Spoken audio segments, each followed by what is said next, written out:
March 3, 2017, Breitbart News. Mark Levin to Congress, investigate Obama silent coup versus Trump. Now, ladies and gentlemen, over 8 years ago, when I was doing my radio show on that Thursday night, as I was preparing, I started to pull news articles together, website reports together, and I started to see a pattern that there was an effort by the Obama regime during the Trump campaign in 2016 and subsequently during the Trump transition and during his early presidency to interfere with the campaign and then to destroy his presidency. I broke it first on radio, then with Pete Hegseth the following Sunday. I guess that's March 5th or 6th, 2017. And it was a big story. The media attacked me. The media denied it all, but I used all their reports. And so I want to give you the context of this evening as we get into it and what Tulsi Gabbard has done, which is very, very important. And you're hearing people say, well, we already knew all this. We didn't know all of it. Or they're out there saying, oh, what's the big deal? There's not a crime. We have immunity. They're not exactly right about that. So stick with us. It's a full program. We're going to take it from beginning to end. Check it out. Again, this is March 5th, I believe it is, on Fox and Friends, Sunday morning with Pete Hegseth 8.5 years ago. Go. On your Thursday evening radio broadcast, you laid out a devastating case about executive overreach of the Obama administration, which many believe metamorphosized itself to tweets that President Trump sent out on Saturday morning accusing potential wiretapping in Trump Tower. We want to give you a case here this morning to lay out what you know about it, and the evidence you have for the potential executive overreach of the Obama administration. Well, pleasure to be here. The evidence is overwhelming. This is not about President Trump's tweeting. This is about the Obama administration's spying. And the question isn't whether it's spied. We know they went to the FISA court twice. The question is, who did they spy on? The extent of the spying. That is, the Trump campaign, the Trump transition, Trump surrogates. And I want to walk you through this, the American people. Exhibit 1. All right, let's stop right there for a moment. Now, America, keep in mind, this is the first time anybody ever pulled all this together. I didn't have access to classified information. I can't issue subpoenas. I was doing my radio show prepping, and I said, wait a minute, something's going on here. I saw a pattern that went over a course of months. As a former chief of staff to Attorney General, I could tell there had been leaks out of the DOJ and the FBI and the intelligence agencies. This is literally the first time on television anywhere that this was pulled together and explained. The first time it was exposed. Go. Head Street. 2 separate sources with links to the counterintelligence community have confirmed that the FBI sought and was granted a Foreign Intelligence Surveillance Act court. This is spying. In October, giving counterintelligence permission to examine the activity of, quote, U.S. persons in Donald Trump's campaign with ties to Russia. Let me go on. This isn't me. They say the first FISA request, sources say, named Trump, was denied back in June, denied by the court. But the second was drawn more narrowly and was granted in October after evidence was presented of a server possibly related to the Trump campaign and its alleged links to 2 banks. Now, sources suggest that a FISA warrant was granted to look at the full content of emails and other related documents that may concern U.S. persons. Now, I know people are hung up with Trump's word wiretapping. Well, how'd they get access to this server information? Does it really matter if it was wiretapping, electronic surveillance, or whatever it was? Exhibit 2, The Guardian, a well-known right-wing British paper. Here it is, quote, The Guardian has learned the FBI applied for a warrant from the Foreign Intelligence Surveillance Court over the summer in order to monitor 4 members of the Trump team suspected of irregular contacts with Russian officials. Keep in mind, this is during a presidential election. The sitting president, the incumbent party, is now investigating the presidential candidate of the Republican Party and his campaign to some extent.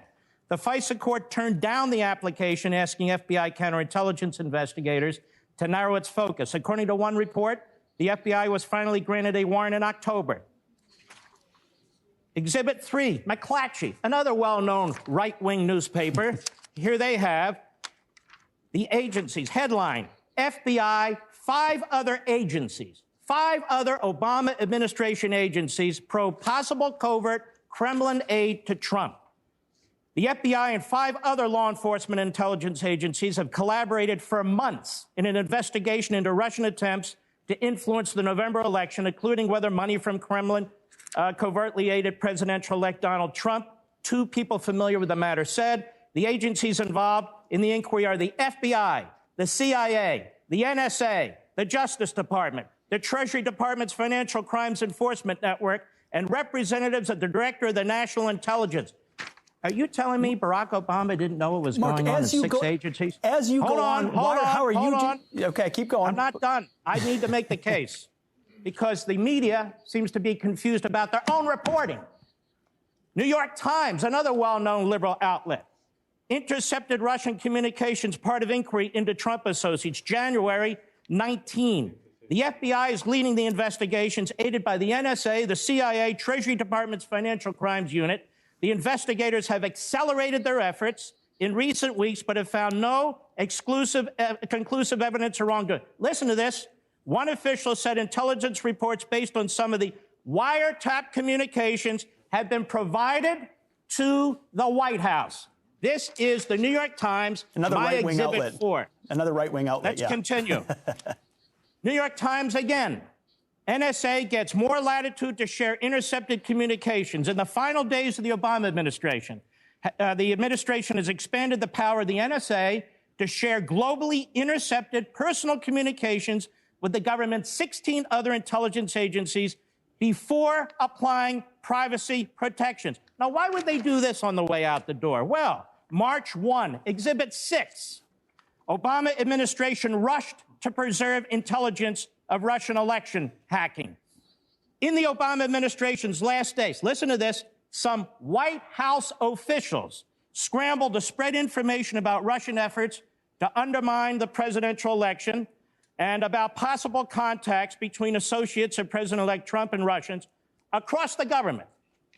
I'm not done. Exhibit 7, New York Times. Flynn is said to have talked to Russians about sanctions Trump took office. Well, where'd they get this information? Well, Mark, you know, the FISA court, they're always monitoring the Russian ambassador and so. How do we know that? Maybe they are, maybe they're not, but there's an awful lot of other activity. Sure. Here we have Washington Post, one more, Washington Post, March 2nd. U.S. investigators have examined contacts Attorney General Sessions had with Russian officials during the time he was advising Donald Trump's campaign.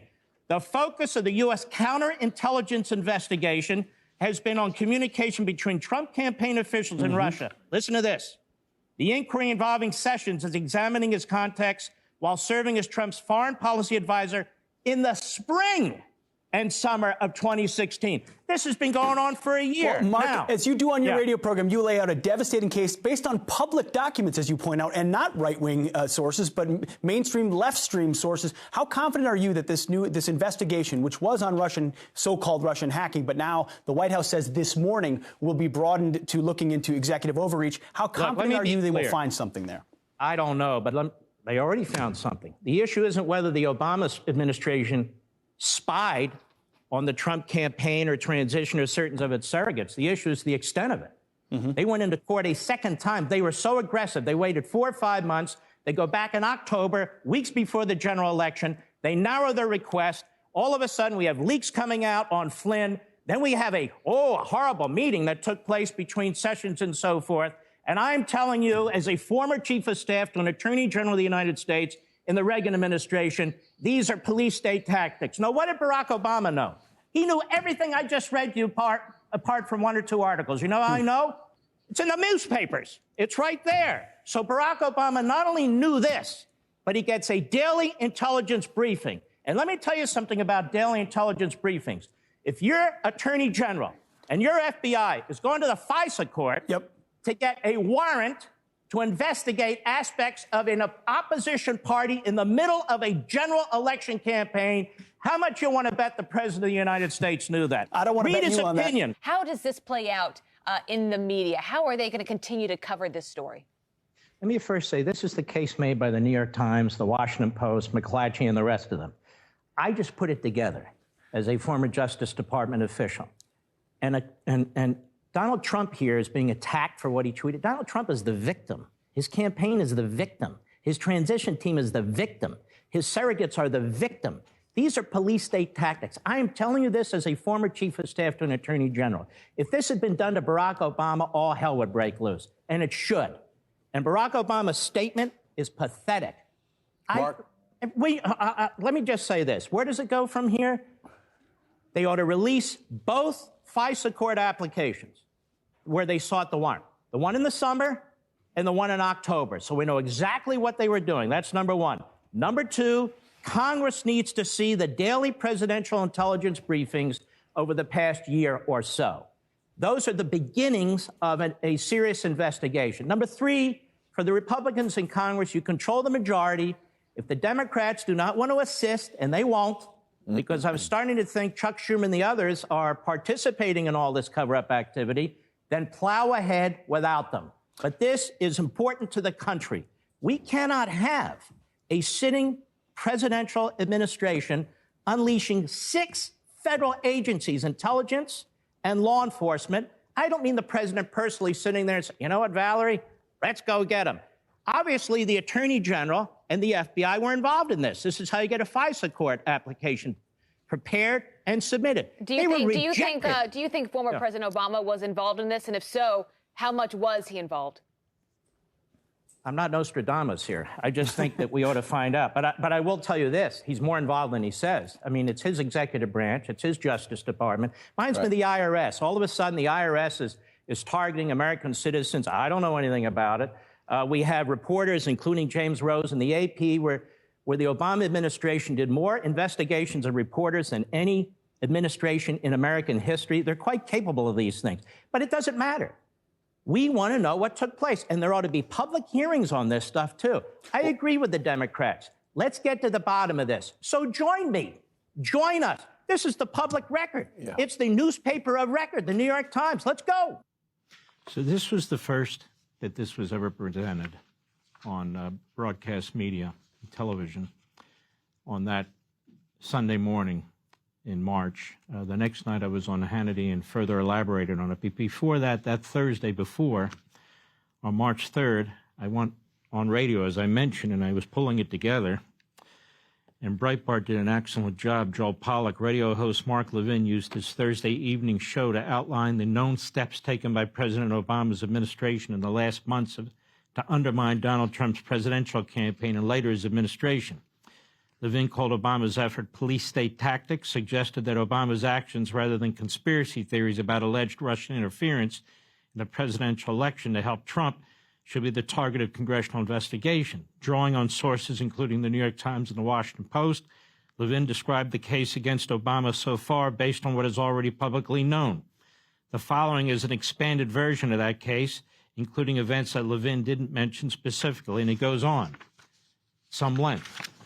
Now, let's bring it up to date, like today. They interfered with the Trump campaign in 2016. They tried to take him out. They interfered with the Trump presidency early on. They tried to take him out. There was never any evidence of any kind from anywhere of collusion between Russia and Trump or Russia and the Trump campaign. July 2016, CIA Director Brennan briefs Obama and Biden that the CIA uncovered evidence that Hillary Clinton approved in her campaign to try and tie Trump to Putin and to the Russians to distract from her email scandal. Others briefed also knew. Who were they? It included Attorney General Lynch, DNI Director Clapper, FBI Director Comey. Hillary Clinton, in carrying out this horrendous event, her campaign paid for the Steele dossier. That was a complete 100% fabrication. The dossier was used as the key basis for the FBI opening a criminal investigation. They launched it in record time. Typically, it might take 6 months or a year. They launched it within a month. And who launched it? Deputy Director of the FBI, McCabe, and FBI Assistant Director Strzok. And it was Comey who seized authority around the same time to drop the case against Hillary Clinton, even though they had her dead to rights. It was a slam dunk case, but they dropped it. They were working to help Hillary. They knew that she was responsible for the dossier. They knew it. Obama knew it. They all knew it. They were tipped off about it. And yet they used that dossier to go after Trump, not to go after Hillary. Trump. The FBI chose not to get a FISA warrant when it came to Hillary Clinton and her campaign. But as it turns out, the media had leaked that there were 2, as you could hear earlier. But there were 4 FISA warrants, all based on the Steele dossier, most of it. The FBI lied to the court, to the FISA court, for its FISA warrants, using primarily the Steele dossier, which they knew was Hillary's concoction. She paid for it. December 9, 2016, Obama asked for an intelligence reassessment.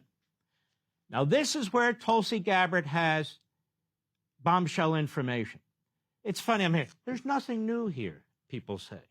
When I first presented what I was gathering from the public record, I was told it was all lies, it was all false, even though the leaks obviously were coming out of the Obama regime. They're the ones who planted it. The FBI planted it. The CIA planted it. The Department of Justice planted it. The White House planted it. That was their goal. The media wanted it, ran with it without question. I pulled it together. I pointed it out, and they said I'm committing a conspiracy. Excuse me? But the point is, what we've learned now is that the mob boss, that the Svengali who was in charge was in fact Barack Obama. He was the maestro. He orchestrated much of this. Hey, Sean Hannity here. Hey, click here to subscribe to Fox News YouTube page and catch our hottest interviews and most compelling analysis. You will not get it anywhere else.